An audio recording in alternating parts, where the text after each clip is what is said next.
All right. Reynolds, how you Hey, doing? Bob, good, how are you? Saturday doing? Well, I won't forget your names. Hey, watch what you're saying. That's what she mean. Is it like a self-evident thing? That's what it is. Okay. All right, I'm gonna read the notice of the public hearing and then we'll open the hearing.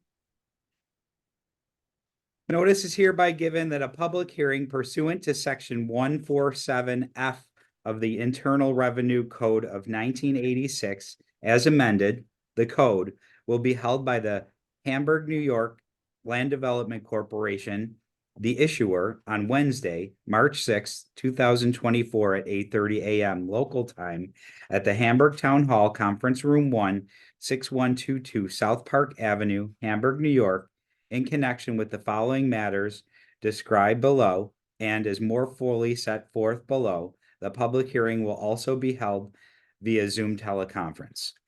Feedmore WNY Foundation, Inc., a not-for-profit corporation and an organization described in section 501c3 of the Internal Revenue Code of 1986, as amended the code, which is exempt from federal income taxation pursuant to section 501A of the code, having an office at 100 James E. Casey Drive, Buffalo, New York, 14206.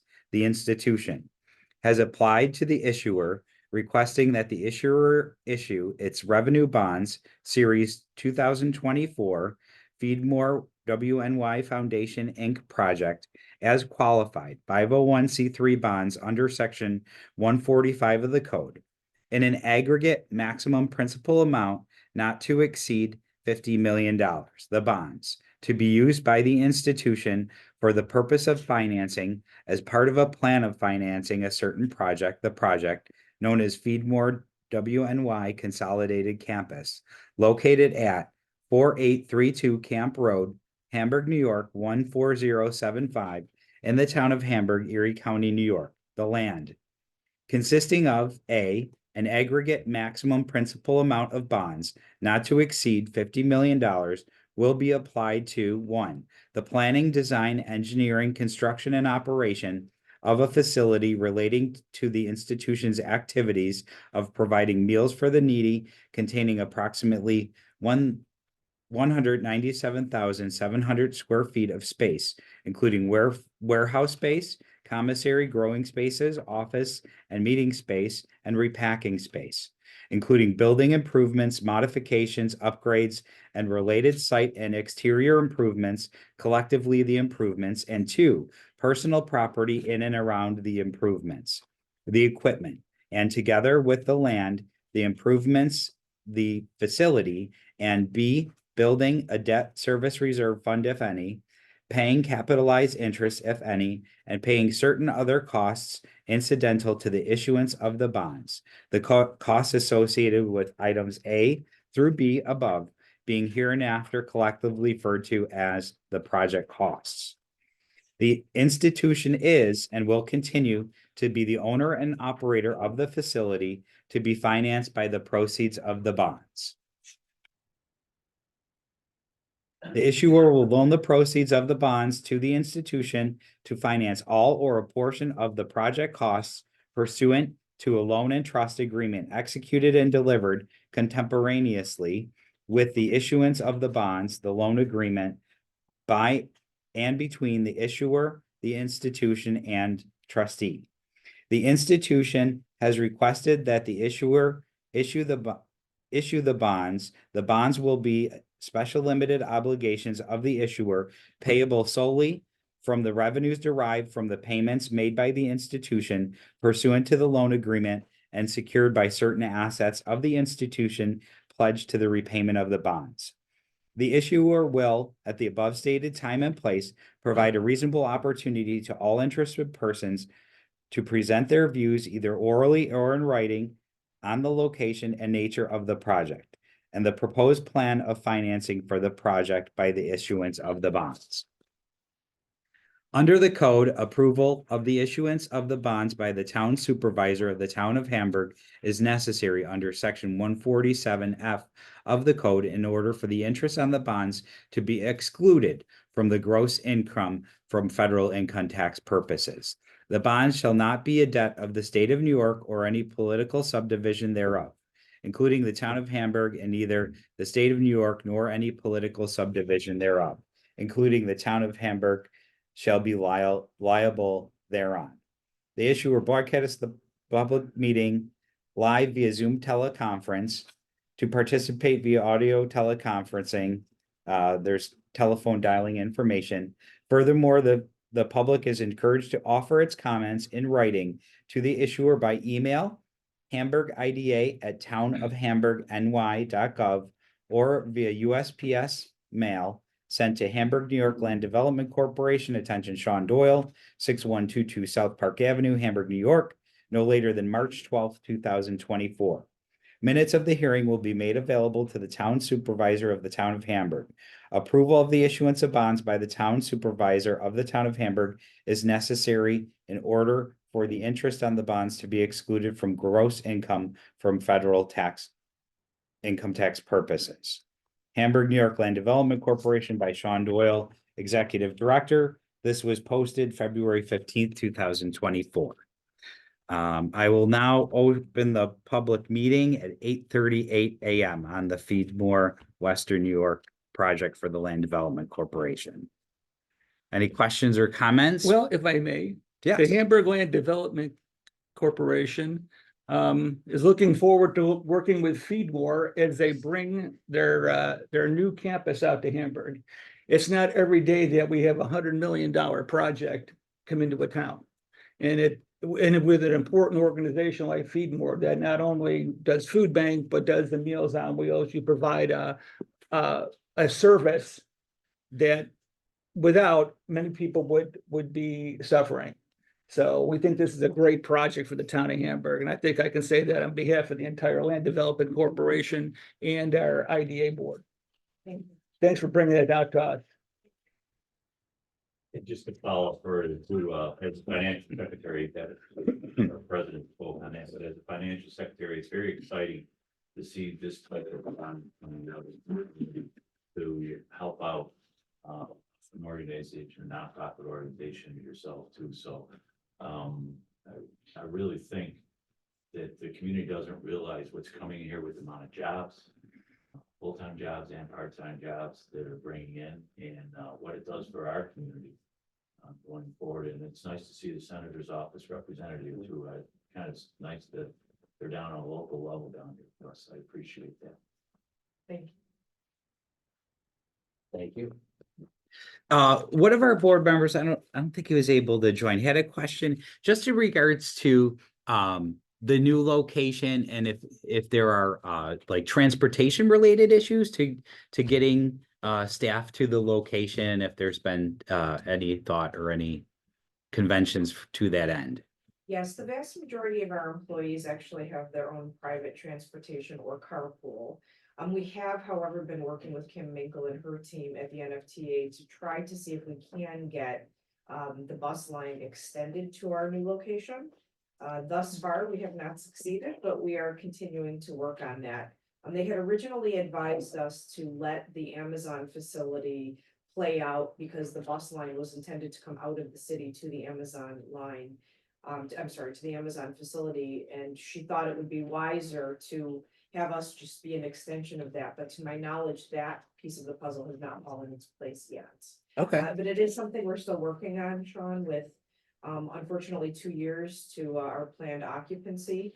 We still have a little bit of time, and we're going to keep hammering away on it for those that, do indeed want to take that opportunity.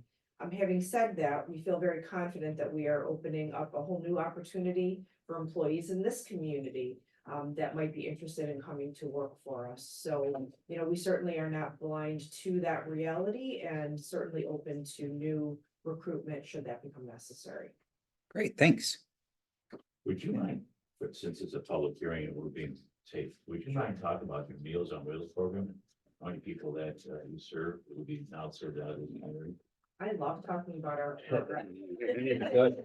All of our programs serve anywhere from 150 to 200,000 individuals every single year. Many of them are served through our Meals on Wheels program, but the numbers are obviously much smaller because the care they get through that program is very different than our other feeding programs. So our Meals on Wheels program and community dining / congregate dining program serves somewhere around the 5,000 to 6,000 individuals.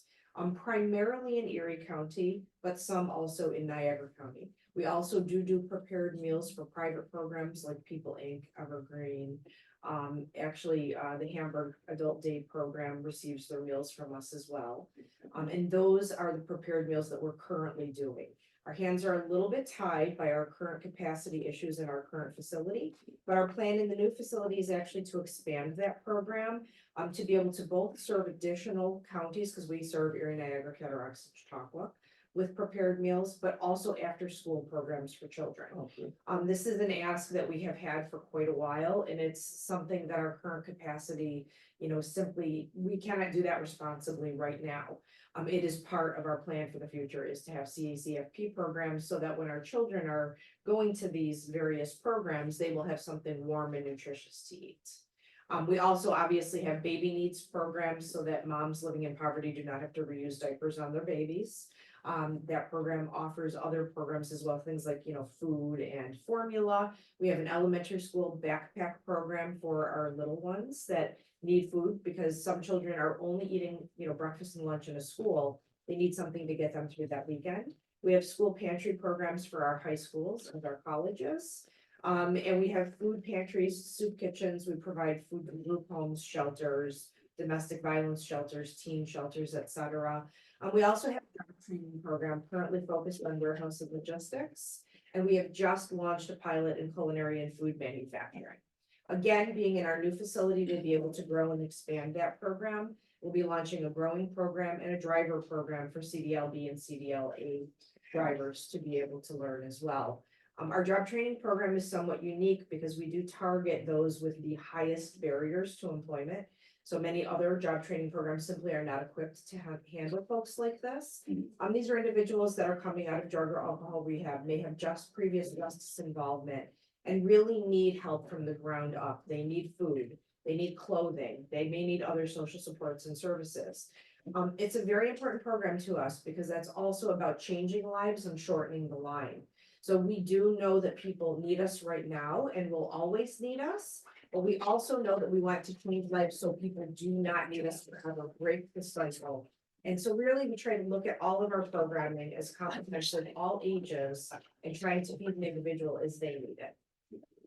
So that's the part of the 225 new jobs is. 25 day jobs. What? Existing. 25. Yeah, well, you had 225 existing and you had the jobs coming in. So that'd be a total of 250, am I right? Yeah. Correct? Yes, over the course of the next 5 to 7 years. Obviously, next year and the year following, when we are still in our current facilities, we simply cannot add jobs. But we are going to start to scope them in as we take possession of the new facility. And just, so everybody, would you say that the vast majority are the people you described that kind of? No, those are the individuals going through our job training programs in terms of the jobs that we would be hiring for. Now, we may have instructors to lead those programs as we're adding new modules. I'm sure we will need new instructors, social workers, new nutrition, our registered dietitians. Many of our jobs require professional accreditations. Those are the types of jobs we'll be growing within our capacity. Thank you for explaining that. Of course. Outside of the prepared meals, roughly how many other food banks and organizations do you distribute food to? Just So we distribute through 400 partner agencies, and that includes everything, from all of those various agencies that I was talking about. Many of them are small and medium-sized partners, but we do have some very large partners as well, such as Salvation Army, who then has hubs that they utilize for distribution. We are the only food bank in the 4 counties. Food banks are set up very differently than Meals on Wheels. And they are set up by geographic territories. So we're the hub that we distribute out to our partners. Wow. Sorry. You're okay. Hi, Jamal. Well, So, one last question. You warned you. This happens to happen. Expansion. You think that you've increased your ability enough to go into the future where you won't have to move forward with a larger expansion? Well, we get what I'm- believe that we have designed this facility to meet our most immediate needs, certainly the next 10 years. Okay. But the facility has been designed, and this is one of the reasons that we chose a 74-acre parcel, to be able to be expanded in modules. So if, for example, we needed to grow our warehouse, that alone can be added on to. If our Meals on Wheels program were need to grow, the commissary can be built out on, but on the same footprint. And the same thing with our office. It was very specifically designed that way because we're trying to learn from our current experience where we cannot grow either of our current facilities. So the modular design of this facility looks to that growth, hopefully after I'm retired. But certainly allowing us to stay right here at this home in Camp Road. I mean, this really is our permanent home for the organization, and it is why it has been done with this sort of thought and care. It's also one of the reasons that we're putting it where we are on the parcel. That is to allow for as little geographic disturbance as possible, but also to allow for that future growth. Thanks. Sure. And you would say right now that as your operation sits, it's pretty fragmented, as when you do. Our current operation, yes. We have, unfortunately, a number of inefficiencies and ineffective ways of doing things because we have no choice. One very primary example of that is that all of our food, or the vast majority of our food, is taken in at our primary warehouse at 91 Holt. While that is only a couple miles from our 100 James E. Casey location, you still have to load pallets of food onto a truck, bring them to the other building, unload the pallets of food. So, you're spending hours of time that certainly could be invested elsewhere. And, we know that that is a handicap of our current physical structure. So it'd be safe to say that this project would streamline helping people that need help. Very significantly, no question about it. Thanks. Well, operations should be a little bit less expensive then. So the money can be put into something Maybe food. more. Yes, our architects are very confident that not only the efficiencies and the effectiveness of the team and the workflow, but obviously the buildings we're currently in are simply inefficient because of their age. So, many factors will go into hopefully making us a much better and stronger organization so we can reinvest dollars into the programs. Got any online questions? Okay, any questions from any of the participants on Zoom? Okay, Jamel? No, as I said before, I recuse myself from a lot of this discussion. I am a former member of the Feedmore board and a current member of the Healthy Hardings board of directors and treasurer, which is a subsidiary of Feedmore. So I need to Okay. recuse myself from these discussions. All right. I'll value your opinion. Certainly. Well, and thank you for all your community support beyond the IDA and the land court. Overachiever. Jamel's one of our newest members. Okay, for the second time, any questions or comments on the Feedmore WNY Foundation Inc. project? For the third and final time, any questions or comments on the Feedmore WNY Foundation Inc. project? Anything online or any emails or anything? Nothing online, no written communication to date, but pursuant to the public hearing notice, I will table the public hearing and then we will formally close it at our board meeting on March 13th. And at that point, assuming no questions, comments, we have the information the Land Development Corporation Board needs. We will then close the public hearing. Sound like a plan? All right, thanks everyone. Have a great day. I'm just gonna shut down the technology. 2 days in a row? Thank you. 2 days in a row. We got another Thank one you of all these. very You wanna go?